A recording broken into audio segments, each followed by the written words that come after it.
Alors, je me présente rapidement. Donc, je suis Valérie Vanost. J'ai un passé ou un passif, ça dépend comment on voit ça, de journaliste, donc pas de femme de marketing.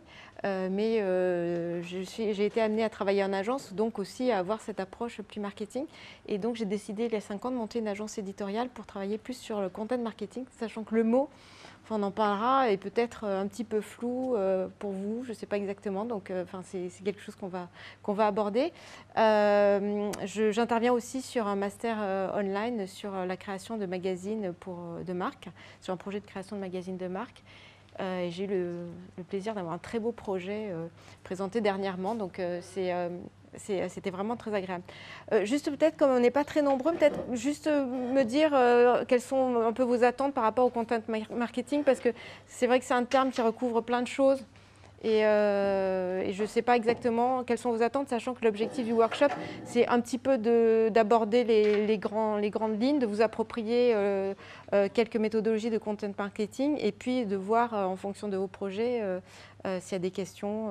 Donc je ne sais pas exactement ce que vous attendez de ce workshop, puis on fait un rapide tour. C'est plus découvrir un peu le concept, voilà, découvrir un peu les outils qui sont liés au concept, sachant que, comme je vous expliquais, je ne suis pas forcément du marketing. Oui. Il y a quand même des outils de marketing que j'utilisais Mhm. avant. D'accord. Plus découverte. Découverte, d'accord. C'est aussi de la découverte. Et vous savez ce que c'est le content marketing ou ça reste, ça reste mystérieux. Justement, on va un petit peu jouer avec les mots parce que ça reste quand même effectivement mystérieux. Enfin, c'est quoi Kezako, content marketing? Parce que là, ça affiche plein de mots. Je ne sais pas s'ils évoquent quelque chose pour vous. Ce qui signifie, enfin, j'imagine que storytelling, ça vous parle. Mais est-ce que inbound marketing, custom publishing, alors il y a des mots à la mode, il y en a qui le sont moins. Donc est-ce que ça vous parle? Est-ce que vous les connaissez? Est-ce que vous les utilisez? Pardon? Inbound marketing.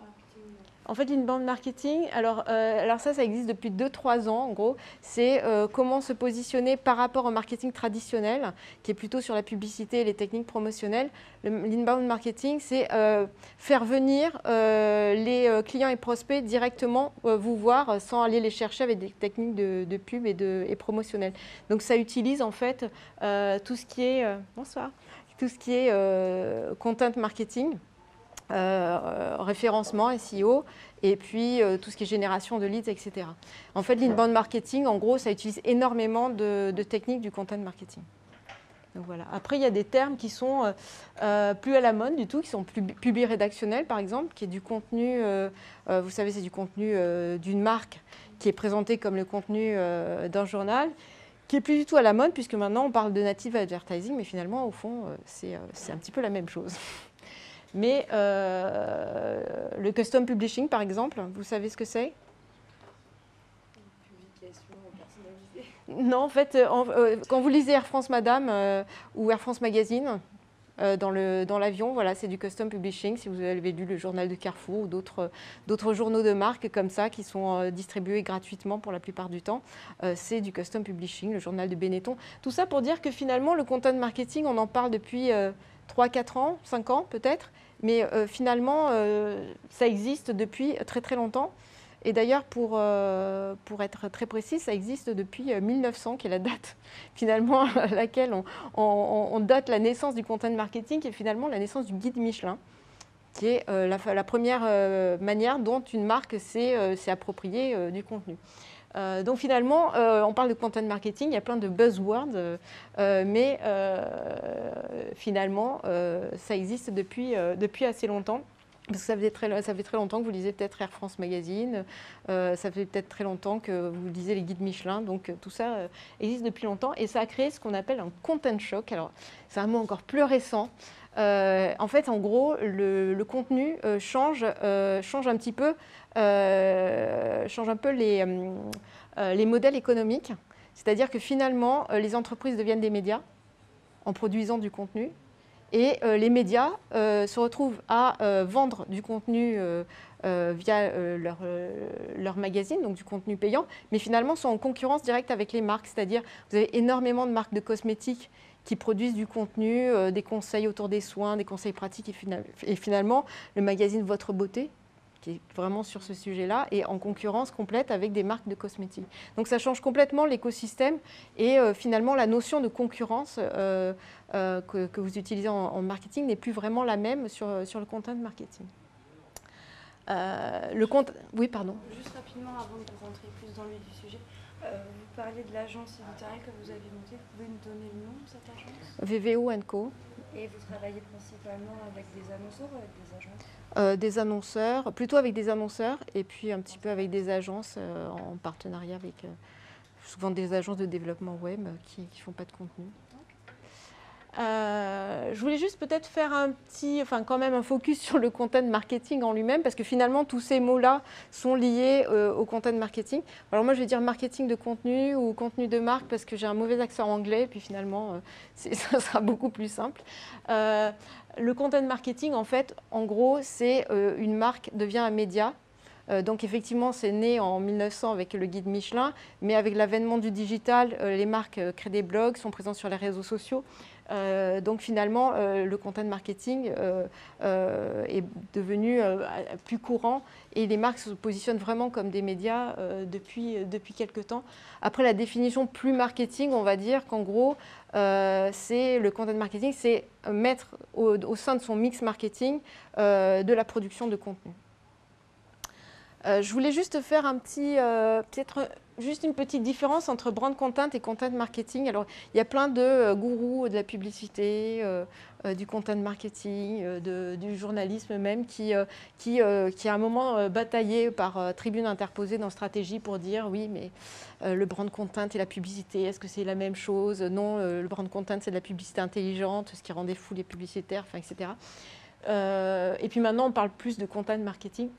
Juste deux différences quand même assez importantes, parce qu'on parle beaucoup de brand content pour parler de content marketing. Le brand content, c'est la marque qui est au cœur du contenu, même si ce n'est pas du message publicitaire, si c'est plus développé, elle est au cœur du contenu. Et ce sont des campagnes, c'est-à-dire c'est dans un temps limité. Par exemple, une opération de brand content, je ne sais pas si vous avez vu, si vous suivez parfois les prix stratégie ou de brand content. Vous avez par exemple la Marine nationale qui a fait un superbe documentaire sur son activité. Là, c'est plus une opération de brand content, c'est une opération, c'est un one-shot, c'est une opération de visibilité avec du contenu de fond. Mais on est vraiment on raconte la marque, son identité, ses valeurs, etc. Mais dans un temps court. Le content marketing, c'est vraiment une audience centrée sur l'audience et pas seulement sur les clients, les prospects, mais vraiment sur la notion d'audience et sur la durée, c'est-à-dire une stratégie qui s'inscrit dans le temps. Enfin, je tiens vraiment à appuyer sur cette notion d'audience parce qu'on va parler de la façon dont la méthodologie marketing peut s'adapter au content marketing, mais la notion d'audience est vraiment ce qui se différencie par rapport au marketing traditionnel, c'est-à-dire on n'est pas seulement dans ce qu'attendent vos clients et vos prospects, mais dans ce qu'attend une audience. C'est-à-dire elle est intéressée par un territoire en général, pas seulement par votre marque, mais par toutes les valeurs ou par le territoire que vous pouvez préempter autour de votre marque, mais en rentrant en détail tout à l'heure.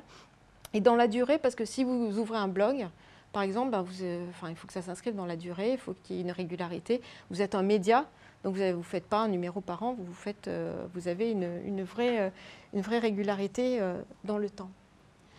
Et puis, la notion qui me paraissait aussi importante à noter, c'est l'idée de démarche globale et de transversalité du contenu. Alors, j'ai pris le cas de Monoprix parce que c'est assez visuel et puis généralement, il y a toujours des adeptes de Monoprix, dont moi. Et en fait, c'est vrai que ce qui est intéressant, c'est de montrer que finalement, de l'email que vous recevez au magazine en ligne, au packaging des produits, aux publicités, etc., il y a vraiment une continuité, une cohérence du contenu. Donc finalement, c'est ça qui est intéressant, je trouve, dans le content marketing, c'est l'idée de se dire, on ne va pas faire un blog, le content marketing, ce n'est pas un blog pour se faire plaisir. Certes, c'est très agréable de faire un blog, moi j'aime bien faire ça, mais c'est avoir vraiment une continuité entre le discours publicitaire, le discours corporate, les mails qu'on peut envoyer, etc. C'est avoir une cohérence dans le ton. Par exemple, moi je travaille sur une refonte d'un site e-commerce. Ce qui est intéressant, c'est que là, on est vraiment dans la transformation de l'organisation, parce qu'en plus, il a été racheté par un grand groupe. Et l'idée, c'est de penser la stratégie éditoriale pas seulement sur le blog ou sur les newsletters ou les réseaux sociaux, mais aussi sur les mails transactionnels, sur le serveur vocal, sur le discours corporate qu'on va servir pour parler de la société, pour communiquer sur elle en termes de relations publiques, sur le contenu qu'on peut mixer au produit. Donc l'idée, c'est d'avoir une cohérence dans l'ensemble du discours de la marque.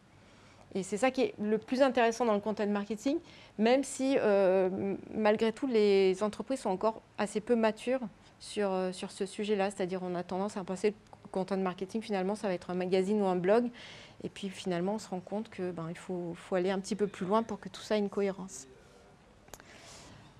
Alors comme on m'a dit que vous étiez tous super forts en marketing, en communication, que vous avez été formés là-dedans, voire que vous avez suivi le MOOC 360 avant de venir, je me suis dit que ce qui pouvait être intéressant, c'est d'apprendre le content marketing à partir de méthodes que vous connaissiez déjà un petit peu, qui étaient les méthodes de marketing. Enfin, ces grandes méthodes, c'est pas, je ne vais pas rentrer dans du détail des SWOT, etc. Mais c'est vraiment vous dire que finalement, le content marketing, vous pouvez vous approprier déjà ça. Vous avez déjà les outils en main et les méthodes pour vous l'approprier. Donc en fait, l'une des premières choses quand vous démarrez un projet de content marketing, c'est de vous inscrire dans une stratégie globale. Donc c'est très important parce que finalement, quand on voit la stratégie d'une entreprise, souvent on imagine le contenu en se disant tiens, voilà, le nouveau site sort dans 6 mois. Qu'est-ce qu'on va faire comme contenu Seulement, l'entreprise elle a une stratégie à 18 mois, à 2 ans, etc. Donc, imaginez le contenu qui pose déjà des jalons pour les objectifs ultérieurs, c'est vraiment important pour le développement de l'entreprise. Donc, le content marketing, ça doit vraiment s'intégrer dans la stratégie globale. Ça signifie aussi, je ne sais pas s'il y en a qui ont des startups, parce que je sais qu'il y a un incubateur, et est-ce qu'il y en a qui sont sur des projets plus startups c'est intéressant à noter parce que souvent les startups se disent je vais faire du contenu autour de mon produit, de mon activité, etc. Et finalement, les startups très techno n'ont pas toujours réfléchi à leur stratégie de com et marketing parce que ce n'est pas vraiment dans les cultures de startups très techno. Et que finalement, il faut savoir que le content marketing, c'est l'expression de votre stratégie globale. Donc, si vous n'avez pas de stratégie au départ, écrire autour de vos produits, de votre marque, ça ne va pas résoudre la question de la stratégie. Donc c'est vraiment important de l'insérer dans la stratégie globale et c'est important, et c'est pour ça que je parlais de l'importance de la cohérence du discours sur toute la ligne, c'est que c'est vraiment justement intéressant d'avoir une vision globale du contenu dans le cadre d'une entreprise, dans tous les points de contact du parcours client de votre entreprise. Donc finalement, là, si on repasse les méthodes que vous avez l'habitude de pratiquer en marketing, c'est souvent de commencer par identifier les valeurs de sa marque. Alors là, vous n'allez pas le faire peut-être de la même manière que pour une étude de marketing traditionnelle, c'est-à-dire que quand vous allez analyser votre marque et vos produits, vous allez voir quels sont les points forts, les aspérités. Tout ça peut nourrir un discours et voir sur quel territoire vous allez vous positionner. Parce qu'en marketing traditionnel, on va parler de positionnement, tandis qu'en content marketing, on va plus parler d'un territoire, le voyage, le quotidien pour Monoprix. C'est un territoire et pas un positionnement du type je suis une boîte de luxe qui vend au CSP+, etc. On est plus dans l'imaginaire et le discours. Et analyser sa communication et les messages relayés, c'est aussi important parce que ça va vous permettre de voir s'il y a une cohérence, justement, dans les différents discours, parce que les entreprises ont toutes lancé des blogs, ont toutes lancé presque, sont toutes présentes sur les réseaux sociaux, ont déjà une communication relations presse, par exemple, communiquent par leur mail transactionnel, leur mail de leur service client. Est-ce que dans tout ça, il y a une unité? Est-ce qu'il y a une logique? ou est-ce que finalement on se retrouve avec des contenus complètement disparates et qui donnent une image finalement de l'entreprise qui n'est pas la même en fonction des interlocuteurs. Donc analyser la communication existante, c'est vraiment important. Je connaissais une société de conseil qui avait analysé tous les sites, tous les contenus pour l'opérateur historique de télécom. Et Orange, donc vous l'avez compris, ne savait même plus quel site et quel contenu il proposait, parce qu'en fait, plein de services ouvraient, plein de contenus, etc. Et donc, il n'y avait aucune charte éditoriale, graphique, mais aussi aucune charte éditoriale, c'est-à-dire des contenus qui n'avaient finalement, qui diluaient l'image de marque. Donc là, c'est évidemment, c'est énorme, mais c'est assez important, finalement, de voir quelle est la cohérence des contenus. Même si on sait, évidemment, que vous ne tenez pas le même discours sur Facebook que dans une communication corporate, mais il faut quand même qu'il y ait une coloration qui soit particulière à l'entreprise. Et puis, ce qui est intéressant maintenant, évidemment, avec les réseaux sociaux, c'est de voir que les messages relayés, les internautes réagissent d'une certaine manière, sur lesquels ils s'engagent, sur lesquels ils réagissent. Donc, regarder d'un point de vue qualitatif l'engagement des internautes et pas seulement quantitatif, c'est assez riche d'informations pour imaginer les contenus ultérieurement. Autre méthode classique du marketing, c'est évidemment de se fixer ces objectifs. Enfin, ce n'est pas seulement en propre marketing, mais sur les objectifs du content marketing, on est dans l'image, l'émergence, la notoriété, inscrire la marque sur un territoire par rapport au positionnement, construire, développer la culture de marque, toucher de nouvelles cibles, fédérer, fidéliser consommateurs, recruter en base de données qualifiées, qui est un des points hyper importants justement de l'inbound marketing dont on parlait, générer des leads évidemment, créer une communauté, les ventes, les transformations, le nombre de fans, le taux d'engagement, etc. Et je voulais juste, parce qu'il est sorti, on en a parlé assez récemment, Airbnb qui a lancé Airbnb Mag. Là, on est vraiment dans la marque qui souhaite s'inscrire sur un territoire qui est celui du voyage lifestyle. Et donc, je trouvais intéressant de parler de Airbnb Mag parce que c'est intéressant de voir qu'en termes de contenu de marque, on est sur le digital, mais aussi sur du print, qui a un retour au print d'ailleurs, qui était annoncé dans les grandes tendances du content marketing de cette année. Et en plus, je trouve que c'est une démarche assez intéressante parce qu'ils ont un modèle économique assez particulier puisqu'ils sont vendus. Ils ne sont pas distribués gratuitement. On a tendance à dire que le contenu de marque, c'est un service que la marque offre. Là, on est vraiment dans la création d'un modèle économique particulier qui est où finalement Airbnb, au-delà d'être une plateforme d'échange, est un éditeur de contenu. Donc, il vend, je crois, $15. J'ai vu ça, hein. Je ne vais pas aller vérifier, je ne l'ai pas trouvé. J'ai cherché à voir si on le trouvait ici, mais je n'ai pas trouvé. Donc, il vend assez cher quand même son magazine. Et en plus, ce qui est intéressant, c'est qu'il est produit par un groupe de presse, qui est le groupe de presse Hearst, qui est un gros groupe américain qui édite Marie Claire, qui a les licences Elle, etc. Donc, qui est fait vraiment dans une logique de contenu éditorial et pas du tout de contenu produit. Donc, je trouve que c'est assez intéressant de voir que, quand je vous disais que les marques deviennent des éditeurs, deviennent des médias, là, on est effectivement dans cette tendance-là. Je trouve ça plutôt intéressant parce que ça montre aussi que peut-être il y a un renouveau des médias, mais différent finalement de ce qui existe. L'autre méthode, c'est quand vous êtes dans une étude marketing, vous analysez le marché. Mais là, quand on analyse le marché pour le content marketing, on est vraiment dans l'analyse de l'offre éditoriale. C'est-à-dire, on va aller voir les concurrents, quelle est leur offre éditoriale. Alors, j'ai mis par exemple Vuitton et Lancel, parce que si vous êtes une marque de maroquinerie, et vous dire, ben voilà comment mes concurrents dans la maroquinerie prennent la parole, sur quel territoire ils sont. Bon, ben déjà, Vuitton, Lancel sont sur le territoire du voyage. Et Vuitton est bien, donc ça va être un petit peu difficile. Donc il faut quand même essayer dans ces cas-là d'imaginer, de se positionner peut-être sur d'autres territoires pour se différencier. C'est là que l'importance de l'analyse de sa marque, de son ADN, de ses aspérités, de ce qui la différencie est important pour imaginer après son offre éditoriale. Et voir un petit peu justement dans l'offre éditoriale de la concurrence sur quel support ils sont. Est-ce que c'est sur du papier? Est-ce que c'est sur tel ou tel réseau social? Est-ce que c'est sur un blog? Est-ce que c'est sur du podcast, qui est le cas aussi de Vuitton? Quels sont où est présent leur audience? Comment elle réagit aussi? Parce que ça peut être intéressant de voir comment leur audience réagit.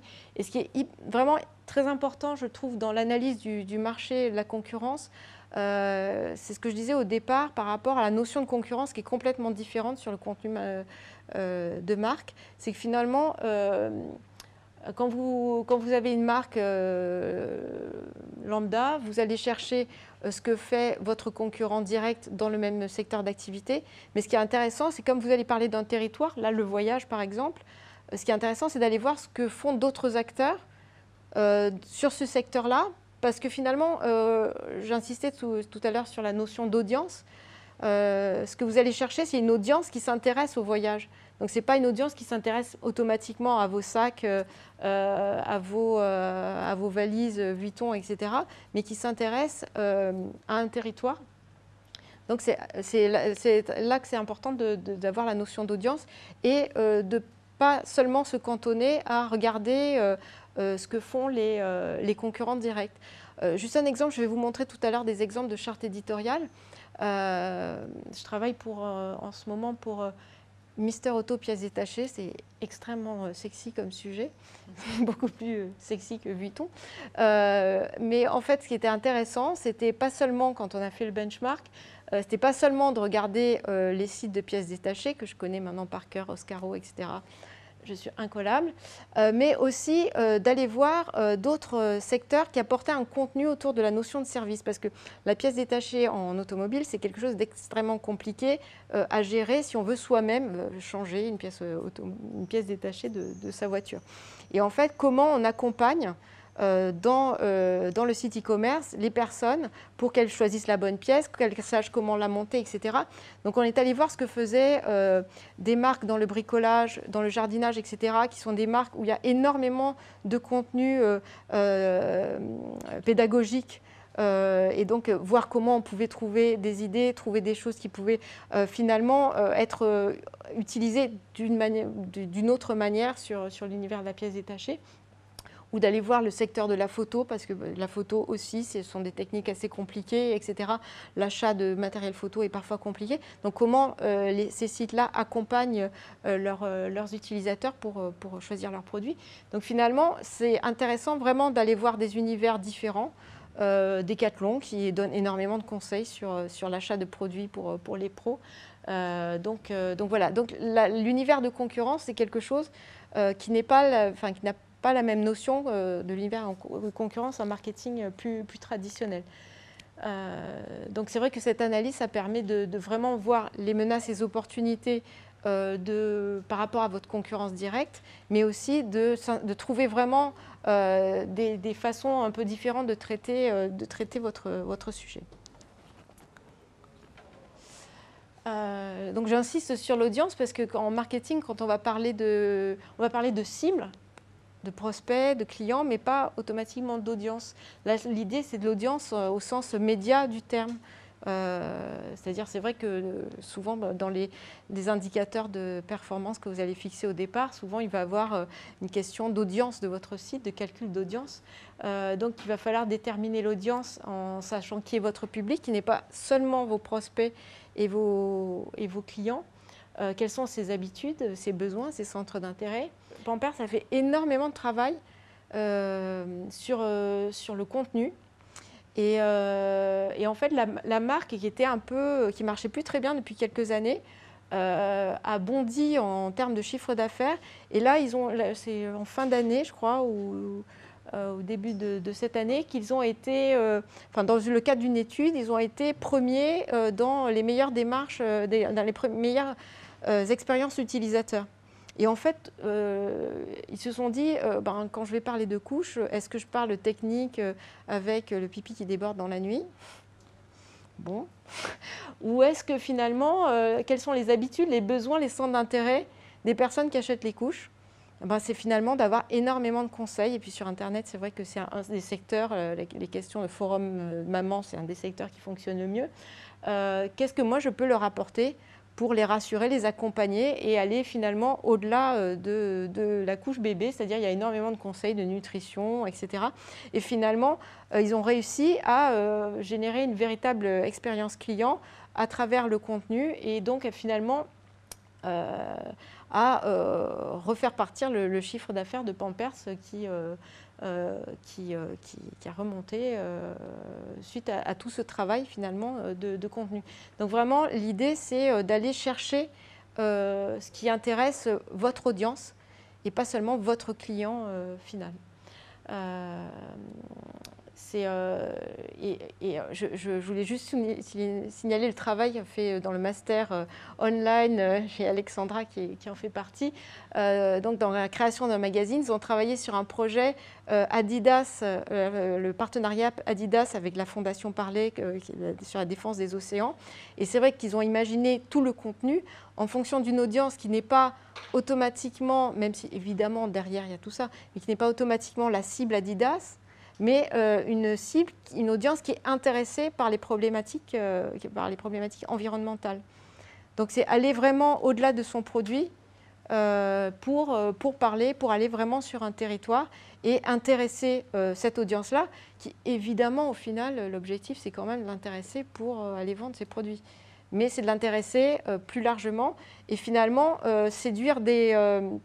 on s'aperçoit par des études que les gens sont de plus en plus séduits par le contenu qu'on leur propose et ils n'ont pas envie que le contenu, ça soit du matraquage sur leurs produits.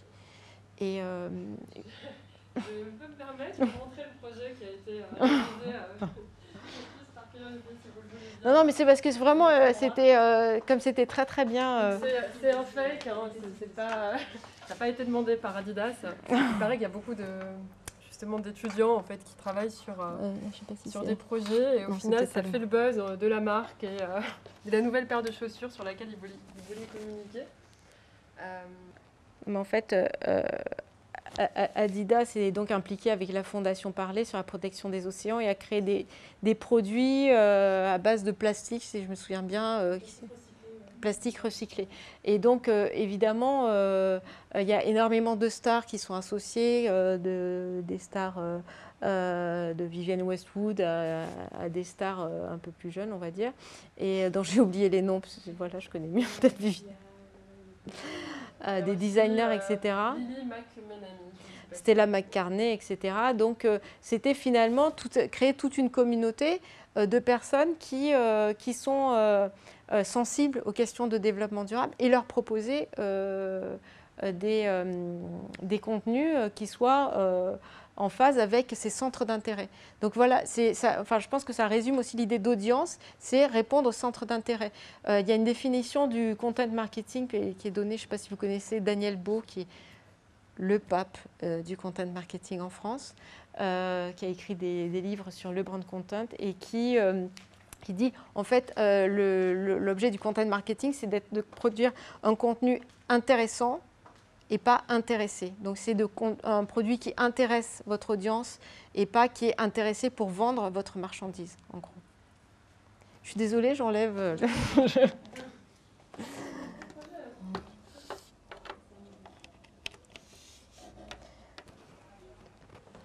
Donc voilà. Et en termes d'audience, après, c'est aussi savoir où se trouve votre audience, celle qui va être intéressée au-delà par vos produits, mais surtout dans un premier temps par le discours, le territoire sur lequel vous allez aller. Donc, est-ce que ce sont des personnes qui sont sur tel ou tel réseau social? Est-ce que ce sont des personnes qui vont plutôt fréquenter tel type de médias, etc. Donc, en sachant où est votre audience, vous pouvez après proposer des contenus, déterminer sur quel support vous devez aller. Airbnb, Mag, j'imagine que quand ils ont lancé leur magazine papier, c'est parce que, enfin, j'extrapole, hein, je ne sais pas, je ne suis pas dans le secret des dieux, mais j'imagine qu'ils se sont aperçus que les voyageurs étaient avides de guides papier, lisaient beaucoup de magazines avec de très belles photos et qu'ils ne trouvaient peut-être pas ça seulement sur Internet ou sur Instagram et avaient besoin d'avoir quelque chose à amener avec eux. Donc, c'est aller voir où est son audience, quel type de médias elle consomme pour proposer des contenus à diffuser sur les différents supports. Parce que l'idée, évidemment, du contenu, c'est qu'il soit lu. Et donc, il faut savoir sur quel support et comment on le médiatise pour qu'il soit lu. Mais je ne vais pas parler de médiatisation parce que c'est un grand sujet un peu plus important. Mais juste un chiffre que j'ai vu il n'y a pas très longtemps et je trouvais ça assez intéressant, c'est qu'en fait, ça rejoint l'idée d'inbound marketing où finalement il faut aller séduire l'utilisateur sans aller le matraquer avec de la promotion et des publicités. C'est que 28% des personnes accédaient à un contenu qu'elles n'avaient pas cherché. Donc en fait, c'est ça aussi finalement la production de contenu, c'est aller essayer d'essaimer finalement les contenus du territoire qu'on a imaginé pour aller amener vers soi, c'est le principe de l'inbound marketing, vers soi l'audience. Je voulais juste vous montrer, parce qu'on a parlé d'outils tout à l'heure, quelques outils du content marketing, vais vous en faire passer juste pour regarder. Alors souvent, on formalise dans le cadre d'une charte éditoriale. Enfin, vous connaissez plus souvent les chartes graphiques peut-être que les chartes éditoriales. On formalise dans le cadre d'une charte éditoriale le ton, la périodicité, les supports qu'on a définis, etc. Je vais vous montrer 2-3 exemples pour que vous puissiez regarder. Donc cette charte, c'est vraiment la Bible, la feuille de route. L'objectif, c'est de se l'approprier et de pouvoir la diffuser dans les différents services concernés, que ce soit des RP, aux réseaux sociaux, pour pouvoir l'appliquer.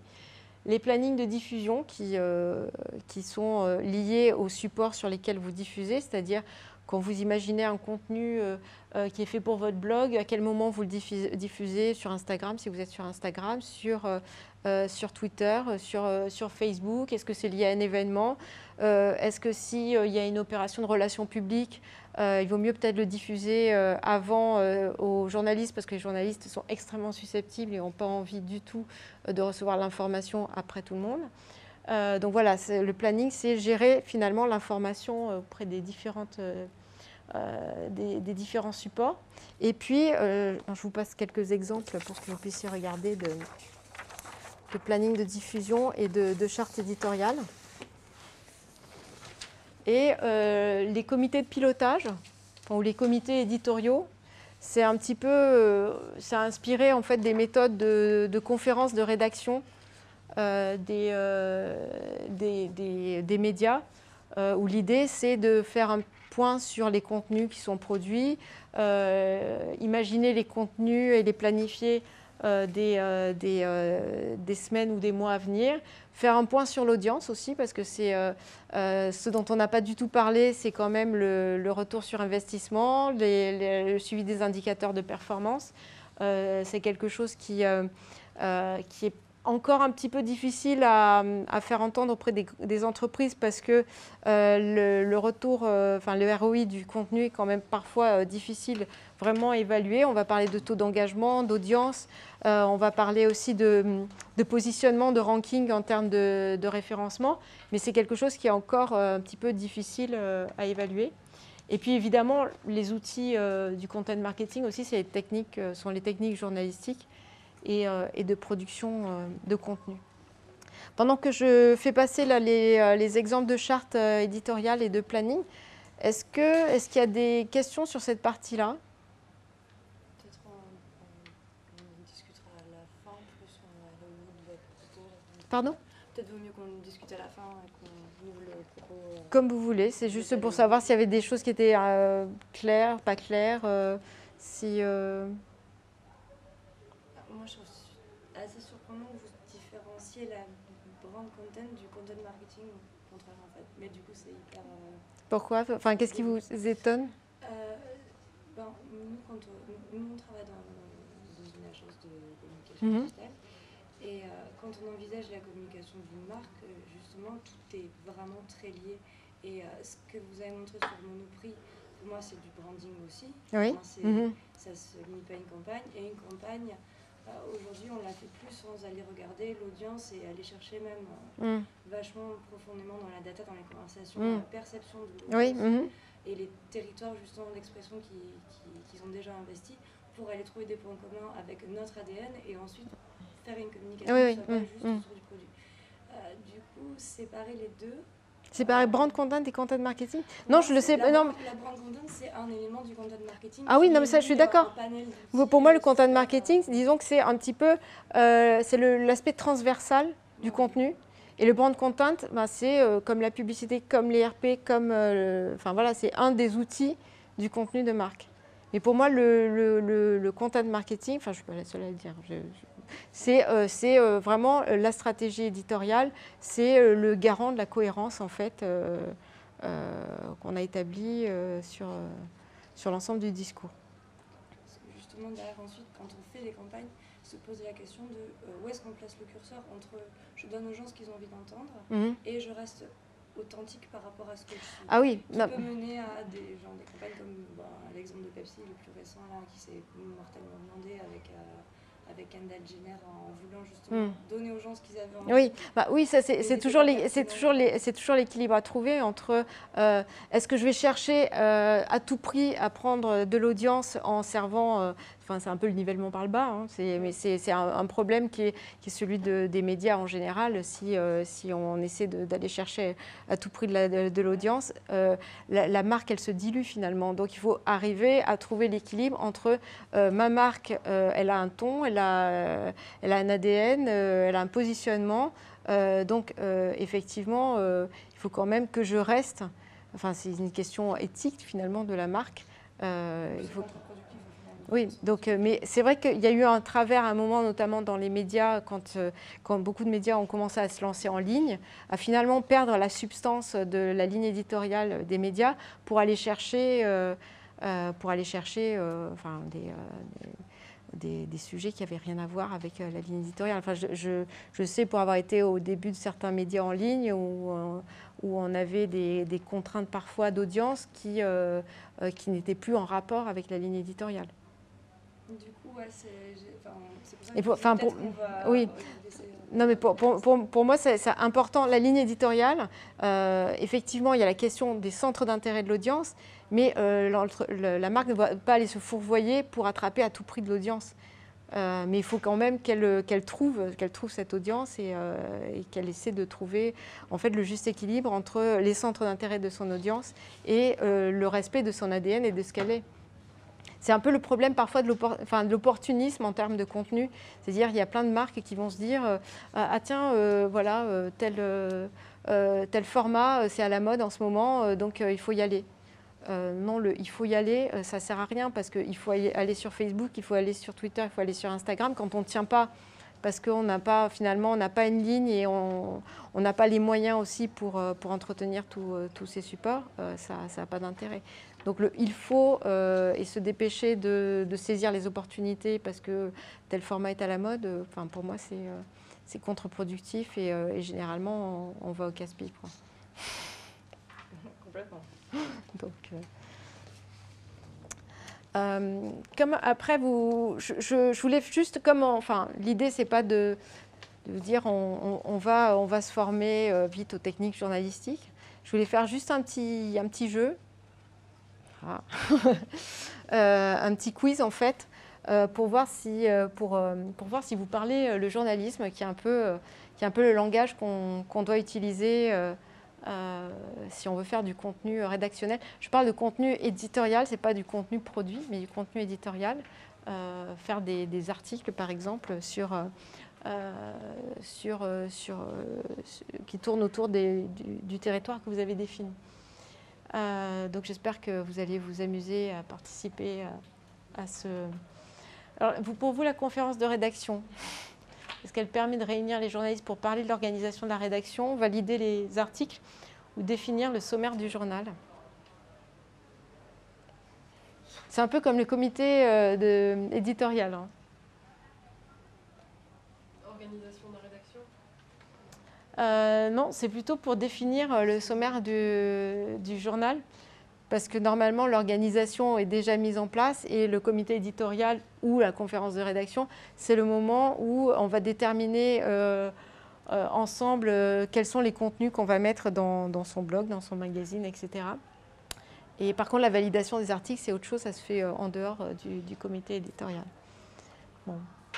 Plus drôle, l'angle est la façon d'aborder un sujet, d'écrire un sujet ou de mettre en page un sujet.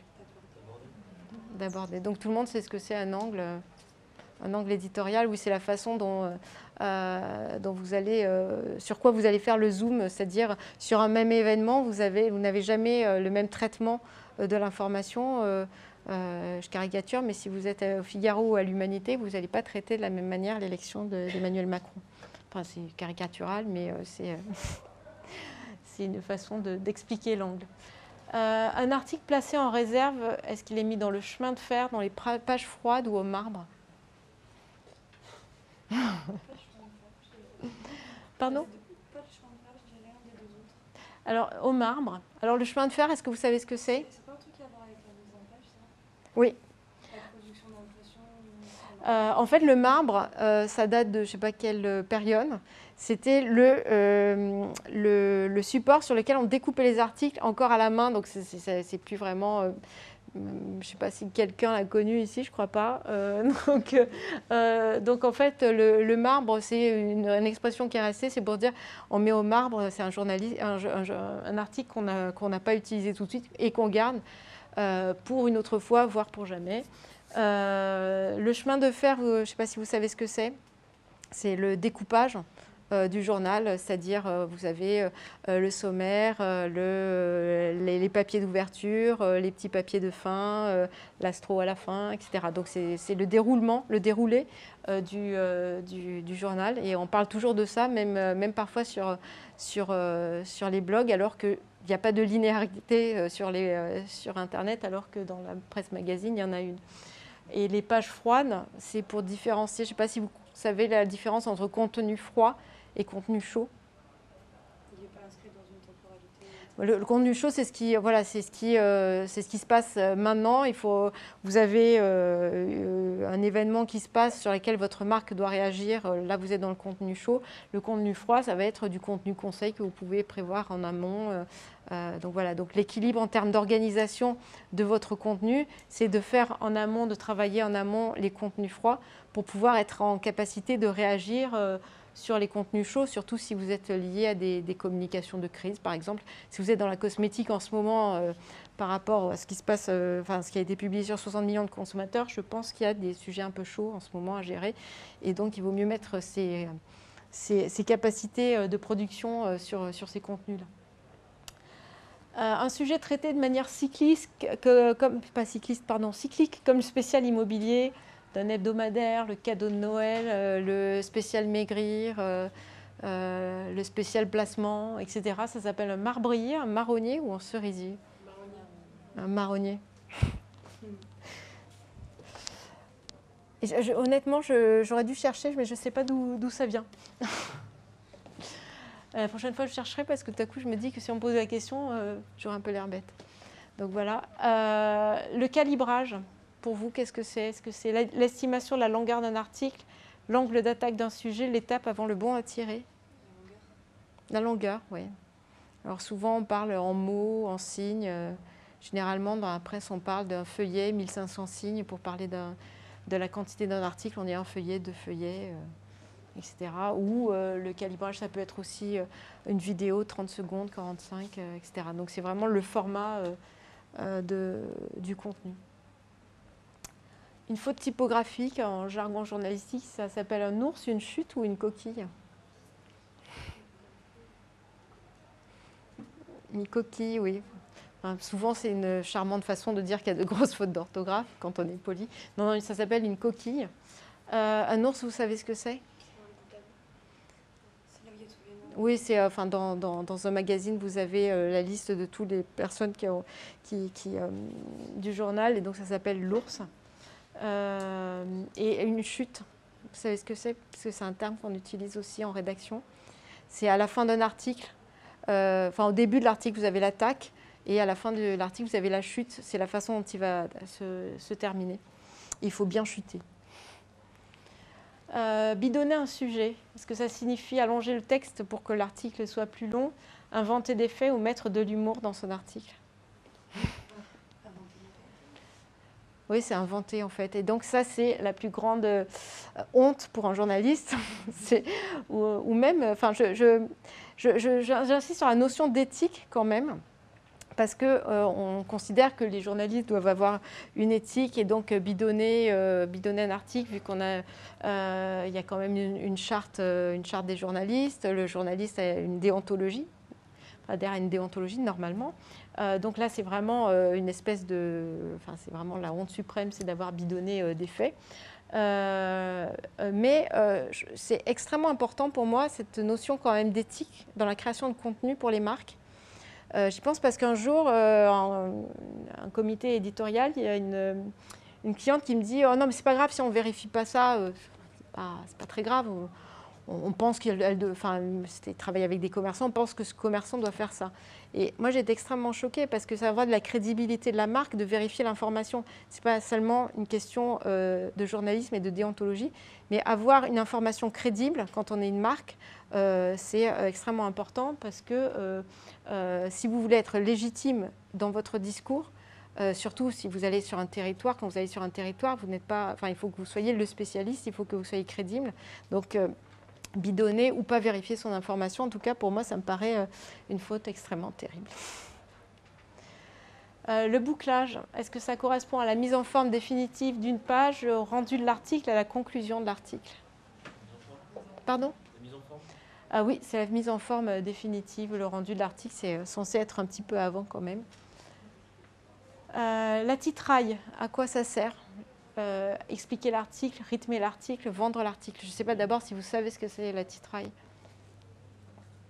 La titraille, c'est tout ce qu'on appelle ça aussi editing, c'est titre, chapeau, intertitre. Donc oui, il y a plusieurs réponses possibles. En fait, le chapeau doit un petit peu expliquer ce qu'il va avoir dans l'article, doit un petit peu le résumer tout en donnant envie en le vendant, parce qu'il ne faut pas tout dévoiler dans le chapeau, donc il faut aussi vendre son article. Et ça sert à rythmer l'article, puisque quand vous lisez un article qui a beaucoup ce qu'on appelle du noir dans un magazine, c'est-à-dire beaucoup de texte, il y a besoin que l'œil soit redynamisé dans sa lecture pour poursuivre l'article. Et c'est quelque chose d'extrêmement important sur le web. D'une part pour le référencement, parce que quand vous avez des intertitres, je ne sais pas s'il y en a qui connaissent le référencement, quand vous avez les balises H2, etc., qui permettent d'avoir un meilleur référencement, c'est hyper important. Mais en plus, on n'a pas du tout la même lecture sur le web que sur le papier, c'est-à-dire en fait, sur le web ou sur le mobile, l'œil scanne l'article. Et je crois qu'il y a seulement 25%, d'après les études que j'avais lues, de personnes qui lisent l'article. Le reste scanne l'article, c'est-à-dire survole, d'où l'intérêt de la titraille, d'accrocher l'œil et finalement de raconter une histoire et d'offrir plusieurs points d'entrée au lecteur à travers les titres et les intertitres.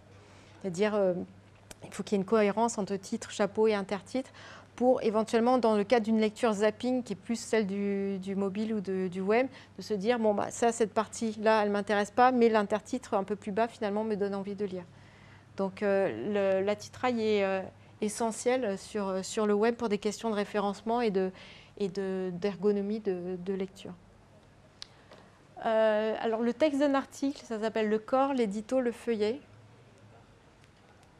Ça s'appelle le corps. Et on a parlé de l'accroche, qui est vraiment la première phrase qui va attraper le lecteur pour essayer de l'accrocher à votre titre, à votre article. Donc le corps de l'article, c'est la partie principale. Après, on a la chute qui est un petit peu la conclusion ou la pirouette de fin. L'édito, c'est plutôt un éditorial, ça vous connaissez. Et le feuillet, c'est quand on parlait de calibrage des articles. Le feuillet, c'est la mesure, en fait, en presse d'un article. L'article doit respecter quel schéma? Une pyramide, un losange ou une rectangle? Ça, c'est la question un peu bête. Hein. Quelle forme peut avoir un article? En fait, ça doit... Je ne sais pas s'il y a d'autres réponses que le losange. En fait, c'est une pyramide, et plus précisément une pyramide inversée. C'est-à-dire, en fait, c'est une technique de base du journalisme, c'est-à-dire on commence par l'information la plus importante et on va dans le détail sur la fin de l'article. D'abord parce que vous devez répondre aux questions principales en début d'article. Et ça a d'autant plus d'importance dans la lecture web où finalement, comme on ne lit pas tout, c'est important d'avoir toutes les informations au début. Donc la pyramide, c'est la forme géométrique de l'article. Pour hiérarchiser l'information, les journalistes et souvent la ligne éditoriale se réfèrent à une règle, la loi de proximité, la règle des 5 W ou l'équilibre thèse, antithèse, synthèse. Pardon? À l'école, alors ça, c'est à l'école en philo ou à Sciences Po, thèse, antithèse, synthèse. Non, en fait, c'est pour hiérarchiser l'information, c'est la loi de proximité. Alors la loi de proximité, je vais vous faire un petit, juste un petit exemple. Il se passe un attentat à Paris. Ça vous intéresse, c'est en haut c'est en haut de votre journal et c'est l'information principale. Il se passe un attentat au Pakistan, ça n'a plus du tout le même. On se sent beaucoup moins concerné. Ça s'appelle aussi le mort kilomètre. Un mort à 2 mètres est beaucoup plus intéressant, entre guillemets, qu'un mort à 10 000 km. Voilà. Enfin, ça, c'est le côté un peu cynique de Mais en fait, la loi de proximité, ce n'est pas seulement géographique, c'est aussi culturel, c'est aussi... ça peut être aussi social, ça peut être dans le temps. L'information récente a plus d'intérêt qu'une information lointaine. Et puis, ça peut être aussi en fonction de la ligne éditoriale, c'est-à-dire si vous travaillez pour Sud-Ouest, l'information proximité n'a pas la même notion que si vous travaillez pour Courrier International. Donc voilà, c'est quelque chose qui dépend de la ligne éditoriale.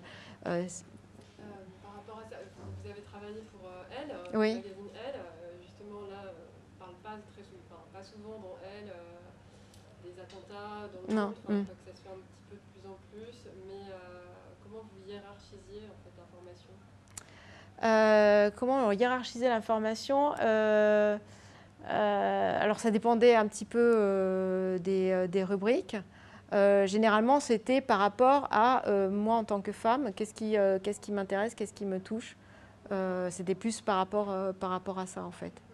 Donc voilà, ça partait un petit peu de ce principe-là. C'est quels sont les besoins de mon audience que je définis comme quelqu'un, une femme transgénérationnelle entre guillemets, donc qui peut être intéressée par des choses différentes puisque ça concerne plusieurs générations, qui a une vie plutôt branchée, qui s'intéresse aux tendances, etc. Donc on va parler plus de ce qui touche à ça. Qui s'intéresse à la mode, à la beauté, etc. Donc c'est en fonction de cette ligne éditoriale que la proximité était... Après, il y avait aussi la question, si on traite les attentats, c'est aussi parce que, on va choisir un angle un peu particulier, mais ça peut être aussi parce que, en tant qu'individu, socialement, tout le monde est touché, donc comment on explique le phénomène, etc. Après, je ne sais pas si vous connaissez la règle des 5 W. Oui. En fait, c'est who, when, where, what et why ou how.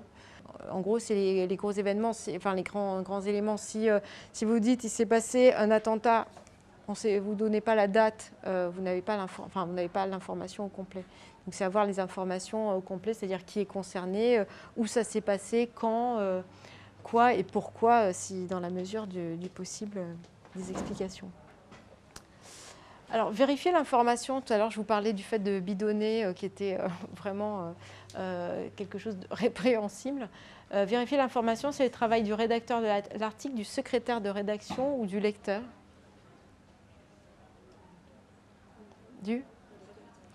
Oui, alors d'abord, le premier travail d'un journaliste, c'est quand même de donner une information qu'il a lui-même vérifiée. Après, le secrétaire de rédaction, je ne sais pas si vous connaissez le travail de secrétaire de rédaction. C'est un travail que moi, j'aimerais bien qu'il y ait dans le web aussi, mais malheureusement qu'il reste dans le papier. C'est-à-dire c'est quelqu'un qui va vérifier notamment l'orthographe, la grammaire, la qualité rédactionnelle, et qui peut vérifier aussi quand on donne des numéros de téléphone dans des articles pratiques, vous avez des adresses de numéros de téléphone qui est censé vérifier ces informations-là, on va dire plus pratiques. Après, j'ai mis le lecteur parce que finalement, avec tout ce qui est fact-checking, etc., en ce moment, les lecteurs qui participent finalement à l'information, je trouve que même si ce n'est pas son travail, c'est intéressant de savoir que finalement, on est de plus en plus proactif dans la participation à l'information. Et qu'on n'avale pas non plus tout sans réfléchir, vu la quantité d'informations à laquelle on a accès. L'écriture web doit tenir compte des contraintes de longueur, de référencement ou de scrolling. Référencement, c'est sûr. Oui, référencement, oui. C'est une contrainte terrible, mais on est un peu obligé. Oui, doit tenir compte des contraintes de référencement, oui, parce que pour le web, c'est essentiel. Et souvent, c'est un des points qui est le plus, sur lequel on peut le plus prouver un retour sur investissement en fait, du contenu, parce qu'il y a un vrai résultat en termes de ranking sur Google et donc de visibilité de votre contenu. Donc, c'est vraiment essentiel.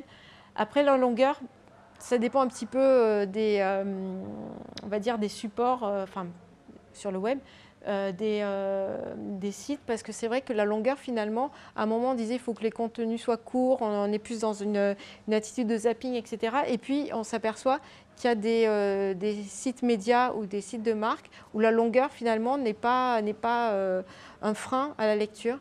Moi, je dirais que finalement, la longueur, c'est possible. Et c'est une question de mise en forme de l'information. Je vous parlais de l'importance de la titraille. Ça peut être dans la façon de mettre en scène l'information.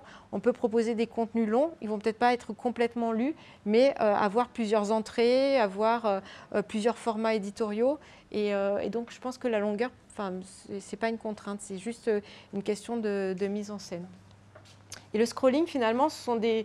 j'ai mis ça comme réponse possible parce que finalement, les usages évoluent. J'avais vu des chiffres. Alors, en 2008, j'avais vu, je ne sais pas si vous connaissez toutes les études d'ergonomie, web eye tracking, tout ça, pour voir comment les internautes lisaient les pages.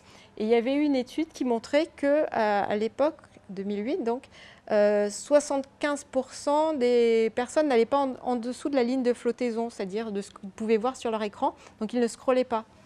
Mais entre-temps, sont apparus les blogs. Puis après, il y a eu la lecture aussi sur mobile, où on a tendance à passer comme ça. Et en fait, maintenant, la proportion s'est inversée, c'est-à-dire que la même étude a été faite sur, justement, est-ce qu'on descend en dessous de la ligne de flottaison, et 75% des gens descendent. La proportion, je n'ai plus exactement les chiffres, mais c'était à peu près ces proportions. Donc finalement, les usages, la technologie fait évoluer les usages. Et c'est ça qui est aussi intéressant en termes de contenu de marque, c'est d'être tout le temps en veille par rapport aux usages, parce que finalement, les formats qu'on peut proposer, la façon de les présenter évoluent constamment. C'est ça qui est intéressant aussi.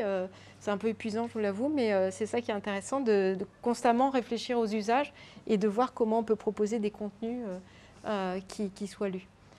Alors là, l'interview, c'est un art, un sport ou une technique ? Tous, exactement. C'est un art parce qu'il y en a qui sont quand même très très doués pour ça. Un sport parce que parfois c'est à la limite du sport de combat. Et puis une technique parce que il y a quand même des façons de poser les questions pour avoir des réponses entre la question fermée, la reformulation, l'ordre des questions, ne pas énerver quelqu'un dès la première question parce que c'est arriver de se faire virer d'interview, ça arrive si on pose la mauvaise question tout de suite qui fâche. Donc c'est aussi une technique. Donc voilà, moi j'ai terminé pour la présentation. Je crois qu'on va vous donner je ne sais pas si on vous donne ce document. J'ai mis quelques outils de veille, quelques articles et sites de référence, des ouvrages, des sites de référence sur le contenu de marque et sur le journalisme. Sachant que le Content Marketing Institute, je ne sais pas si vous connaissez, c'est une mine d'informations en termes d'outils, d'analyse sur ce qui fonctionne en content marketing, sachant que c'est à prendre avec des pincettes puisque c'est plutôt pour le marché américain. Mais en tout cas, c'est vraiment une mine d'informations si le sujet vous intéresse. Donc j'ai mis tout ça pour que vous puissiez continuer à vous intéresser au content marketing parce que moi je trouve que le sujet est passionnant, mais bon. Donc voilà, donc je ne sais pas si vous avez des questions, si vous aviez des projets évoqués de content marketing sur lesquels vous aviez des questions, aussi, sur la thématique, voilà.